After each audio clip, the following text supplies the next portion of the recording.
হাসিনা তো হেলিকপ্টারে পালিয়ে গেছে, তারা হেলিকপ্টারে পালিয়ে যাওয়ার সুযোগ পাবে না, কারণ ছাত্র সমাজ তাদেরকে ঘিরে রেখেছে। আপনারা দেখেছেন গণভবনে যে পরিস্থিতি তৈরি হয়েছে, হাজার হাজার ছাত্র জনতা, পেশাজীবী, শ্রমিক সবাই গণভবন দখলে নিয়ে খুনি হাসিনাকে দেশ ছেড়ে বিতাড়িত করেছে। খুনি হাসিনা তার হাজার হাজার কর্মীকে রেখে পালিয়ে গিয়েছে বিদেশে, এবং বিদেশে গিয়ে তার অপদার্থ ছেলে বক্তব্য দিয়েছে যে তার মা আর কখনো রাজনীতি করবে না এবং তার মা আওয়ামী লীগের রাজনীতির সাথে আর জড়িত থাকবে না। আমাদের বক্তব্য সুস্পষ্ট, এখনো যদি এই বিচারপতিরা, এই অবৈধ বিচারপতিরা, খুনি বিচারপতিরা এটা না বুঝে, তাহলে তাদেরও অবস্থা খুনি হাসিনার মতো হবে। হাসিনা তো হেলিকপ্টারে পালিয়ে গেছে, তারা হেলিকপ্টারে পালিয়ে যাওয়ার সুযোগ পাবে না, কারণ ছাত্র সমাজ তাদেরকে ঘিরে রেখেছে। প্রথমত ব্যাপারটি হচ্ছে তিনি একটা অপদার্থ, তিনি ফ্যাসিস্ট হাসিনার, খুনি হাসিনার ছেলে।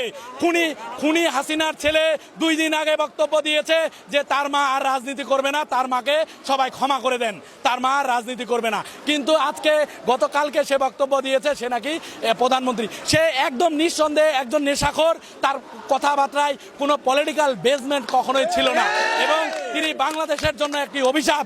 এই বাংলাদেশে তিনার মতো অপদার্থ যদি কখনো পা দেয়, তাকে খুনি হাসিনা যেভাবে পালিয়ে গেছে তাকে পালিয়ে যাওয়ার সুযোগ দেওয়া হবে না। দেখেন, আমরা প্রথমেই বঙ্গবন্ধুকে সবাই, বাংলাদেশের তরুণ, শিক্ষক, পেশাজীবী সবাই ভালোবাসত, কিন্তু শেখ হাসিনা তার 15 বছরের শাসন ব্যবস্থায় শেখ মুজিবুর রহমানকে এমন জায়গায় নিয়ে গেছে যে বঙ্গবন্ধুর উপরে উঠে অনেকে পোশাক করছে। আপনি এটাকে কিভাবে দেখছেন? এটি হচ্ছে ক্ষোভের বহিঃপ্রকাশ। তারা 15 বছর স্বাধীনতা পায় না। আপনি একজন সাংবাদিক, আপনি লেখার স্বাধীনতা পান নাই, কথা বলার স্বাধীনতা পান নাই। আপনি আজকে শেখ হাসিনাকে খুনি বলার স্বাধীনতা পেয়েছেন। এই স্বাধীনতায় অর্জন করতে চেয়েছিল মুক্তিযোদ্ধারা। এই মুক্তিযোদ্ধাদের লাখো শহীদের রক্তের বিনিময়ে একটি স্বাধীন সার্বভৌম বাংলাদেশ পেয়েছিলাম, কিন্তু আওয়ামী লীগ সরকার একটি দুঃশাসন কায়েম করেছিল।